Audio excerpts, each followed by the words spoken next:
All right, so today we're going deep, really deep. We're going to unlock that inner world of yours. Sounds exciting. It is, it is.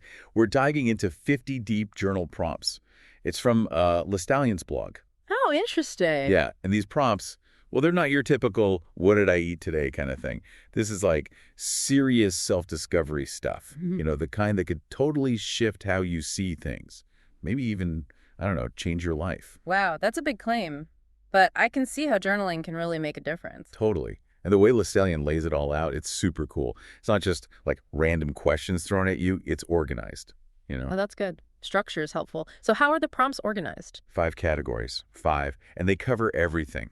Self-reflection, relationships, healing, goals, even gratitude and inner peace. It's like a roadmap. A roadmap to a better you. I like that. Right. Okay, so let's start with self-reflection. This is all about like your core values and beliefs, that kind of thing. Getting to the heart of who you are. Exactly. One prompt that really stuck with me was, what are 3 core values that truly define who I am and how do they show up in my actions and decisions? It's so easy to just like coast through life not thinking. Right, on autopilot. Yeah, totally.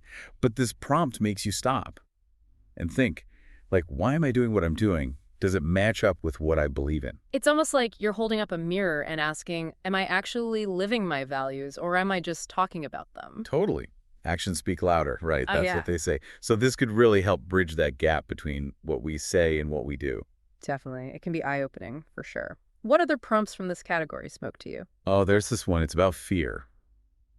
What's one fear that I keep hidden, and how would my life change if I confronted and overcame it? We all have those, right? Like those fears we just kind of shove down and try not to think about. Absolutely. But imagine if we could face them head on. What could we achieve if we weren't held back by those hidden fears? Right. That's what this prompt gets at. It's like, what would your life look like if you weren't afraid anymore? What amazing things could you do? It's powerful stuff. It reminds me of that idea of exposure therapy, where you gradually face your fear until it loses its grip on you. Oh, yeah. It's like little by little you chip away at it. Okay, so next up is relationships. Ah, the complexities of human connection. Always a fascinating topic. It is. So here's a prompt that like blew my mind a little bit. It's, who has had the most profound influence on my life? And what lessons have I learned from knowing them? When you think about it, the people in our lives really shape who we are, for better or worse. It's true, and sometimes we don't even realize those influences until we take the time to reflect on them. This prompt can be a real journey of self-discovery. It's like you're looking back on your life and tracing the threads of your personality. Like, oh, that's where that came from. Exactly. And it can be humbling, too, to recognize how much we've been shaped by others. Yeah, totally. It's not just about recognizing those influences, though. It's about, like, what lessons did we learn? Did they make us stronger, more compassionate? Those are the things that really matter. Absolutely. The lessons we carry with us from those key relationships can shape our values, our beliefs, and even our future interactions. And speaking of relationships, there's another prompt here that I think is super important, especially these days. It's, what boundaries do I need in my relationships to protect my peace and well-being? Boundaries.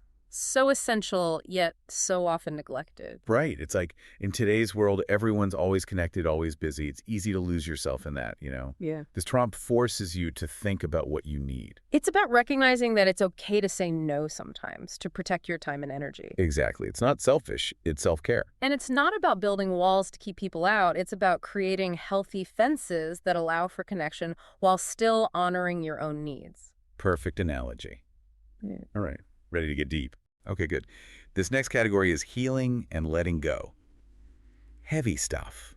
It's all about those past experiences that might still be, weighing us down. Oh, I see where this is going. The past can be a heavy burden to carry. It can. One prompt that really hit home for me was, what's a memory that I still hold on to, and how does it affect me today? Sometimes we hang on to things, even if they're painful, and we don't even realize how much they're still affecting us. It's like carrying around a suitcase full of rocks. It's going to weigh you down, slow you down. Exactly. So this prompt helps you unpack that suitcase and see what's really in there. And maybe even decide what you can finally let go of. Ooh, that's a good segue to the next prompt. What's something from my past that I want to release, and how can I start letting it go? Like, how do we actually do that? Let go, I mean. That's the million-dollar question, isn't it? But I think the first step is acknowledging what we're holding on to, bringing it into the light of awareness.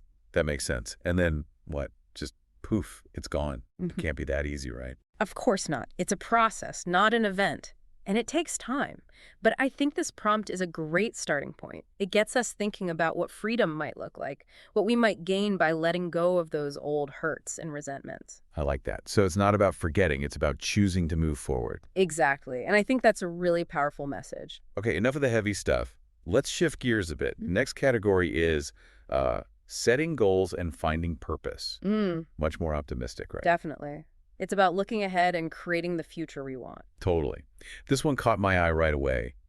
When I imagine my ideal life, what does it look like and what steps can I take to get closer to it? It's about dreaming big, right? And then actually making a plan to get there. It's about taking action, not just daydreaming. Yeah. And it can be really empowering to break down a big, daunting goal into smaller, more manageable steps. Totally. Like if you want to climb Mount Everest, you got to start with, I don't know, walking around the block. Small steps, big results. Exactly. And sometimes the most important step is simply clarifying what you actually want. What does your ideal life truly look like? What are your priorities? Once you have a clear vision, you can start taking those concrete steps to make it a reality. Love it. But sometimes those big dreams can be kind of scary, you know? Oh, for sure. Stepping outside of our comfort zones can be daunting.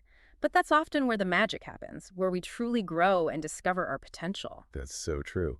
Which brings me to another great prompt. It says, what's one big dream that scares me a little and why is it worth pursuing? Like what's holding you back and why should you push past that fear? I think that's a really important question to ask ourselves. What are we missing out on because we're afraid to take a risk, to step into the unknown? Sometimes those scary dreams are the ones that lead to the most fulfilling experiences. Right. It's like the bigger the fear, the bigger the reward. Yeah. Or something like that. Yeah. Okay, so we've covered 4 out of the 5 categories, and wow, I'm already feeling inspired. Me too. It's amazing how much we've explored just by talking about these prompts. Seriously.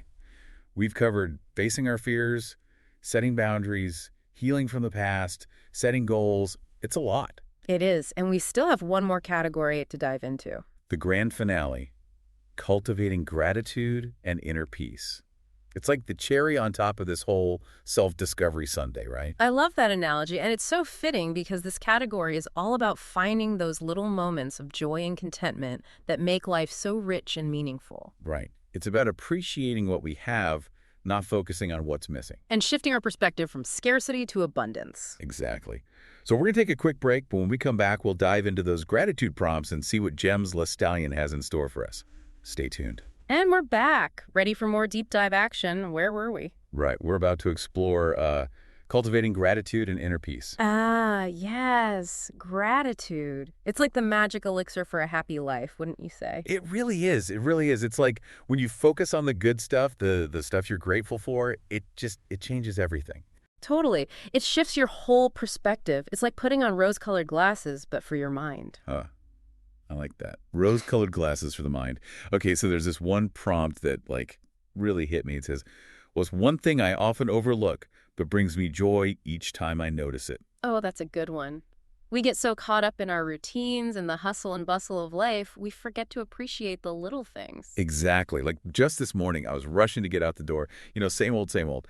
And I almost missed this incredible sunrise. The sky was all pinks and oranges. It was amazing. Wow, sounds beautiful. See, those are the moments, the little things that make life worth living. Totally. And it's so easy to just zoom past them. This prompt makes you slow down, notice things. Be present. Yeah, that's so important. It is. It is. Okay, here's another one. It's about making gratitude a habit. It says, how does practicing gratitude affect my mood? And what habits can I build to practice it more often? I love that one. Because it goes beyond just the fleeting feeling of gratitude. It's about making it a part of your daily life. Exactly. Like building those gratitude muscles. Yes. Gratitude muscles. And there's actually research that shows practicing gratitude can have all these amazing benefits, like it can reduce stress, improve sleep, even boost your immune system. No way, really. It's like a superpower or something. It kind of is. And the best part, anyone can do it. You don't need any special skills, equipment, or anything, just a willingness to shift your focus. Okay, so how do we do it? How do we make gratitude a habit? Spill the beans. All right. Well, one classic technique is keeping a gratitude journal, just Every day, jot down a few things you're grateful for. Could be anything, big or small. Oh, yeah, I've tried that before. Yeah. It really works. Even on those days when you're like, ugh, everything sucks. There's always something to be grateful for. Exactly. Even if it's just like having a roof over your head or clean water to drink, sometimes we forget how lucky we are. We do, we do. Okay, what else? Any other gratitude hacks? Well, another powerful practice is expressing gratitude to others, like taking the time to thank someone for something they did, or just for being in your life. Oh, I love that. A simple thank you can go a long way. It really can. It makes people feel appreciated, seen, and it makes you feel good, too. Totally. It's like a win-win. Exactly. And sometimes the best way to express gratitude is just to be present with someone, put down your phone, make eye contact, really listen. That's so true. We're so connected these days, but sometimes we forget about those real human connections. It's easy to get caught up in the digital world and lose sight of what truly matters. Right, right. This whole conversation about gratitude makes me think of that Oprah quote. Like, be thankful for what you have, you'll end up having more. If you concentrate on what you don't have, you will never, ever have enough. Ooh, that's a good one. It really sums it up, doesn't it? Gratitude is about abundance, not scarcity. Exactly. Okay, I think we've officially covered all 5 categories of Lestallion's journal prompts. That was quite the deep dive. It was. We explored some pretty deep waters today. But it was worth it, wouldn't you say? Absolutely. We talked about everything from facing our fears to dreaming big dreams to finding inner peace. And it all started with those simple journal prompts. It's amazing how powerful those prompts can be. They can really spark some deep introspection and lead to some real breakthroughs. Totally. They're like little keys that unlock hidden doors within ourselves. So, to all our listeners out there, I highly recommend checking out Lestallion's blog and giving these prompts a try. You might be surprised at what you discover. And remember, there's no right or wrong way to journal. Just find what works for you and make it a part of your routine. Exactly. Whether you write every day, once a week, or just when you feel inspired, the most important thing is to make it a practice that nourishes your soul. Beautifully said. And on that note, I think it's time to wrap up this deep dive. Sounds good to me. Thanks for joining us today, everyone. We hope you enjoyed exploring the power of journaling with us. And until next time, happy writing. Okay, so here we are, the final stretch of our deep dive. Time flies when you're having fun, reflecting on life and all that. Right, and we've covered a lot, self-reflection, relationships, healing, goal setting, gratitude. It's been a journey. It really shows you how much power there is in journaling. Not just, writing stuff down, but really thinking about things, going deeper. Absolutely. It's like, it's not about just letting life happen to you. It's about taking control, making choices that feel right, that match up with what you want. You're taking the reins, shaping your own life. Exactly. It makes me think of that quote that the unexamined life is not worth living. Journaling helps you do that. Examine your life. Figure out what makes you tick, what you want to change. It's a powerful tool. And it's not all sunshine and rainbows, right? Yeah. It's not just about writing down happy thoughts. No, absolutely not. Sometimes it's about facing the tough stuff. The shadow side. Yeah, exactly. Journaling can help you process those difficult emotions, those things that maybe you don't want to talk about with anyone else. It's like your own private therapy session, right? You can just let it all out on the page. A safe space to explore those darker corners of your mind. And sometimes, just acknowledging those feelings, getting them out, that's the first step to healing. It's like giving yourself permission to feel whatever you need to feel. Yeah. No judgment. Right. And that's where self-compassion comes in. We tend to be so hard on ourselves. But journaling can help you be kinder to yourself, more understanding. Yeah, like treating yourself with the same gentleness you would treat a friend. It's a good reminder. It is. It is. So as we wrap things up here, I'm curious, what's one big thing you hope our listeners will take away from all of this? That's a good question. For me, it's that journaling is personal. There's no one right way to do it. It's about finding what works for you. What feels good, what helps you grow. Exactly. You don't have to, write pages and pages every day. It could just be a few lines, a quick thought. Or a random doodle, whatever gets those creative juices flowing. Exactly. Just make it your own. So listeners, we encourage you to grab a journal or, your phone, whatever you like, and just start writing. Explore those prompts. See where they lead you. You might be surprised at what you discover about yourself. And that's what it's all about, right? Yeah. Self-discovery. Thanks for joining us on this deep dive into the world of journaling. Until next time.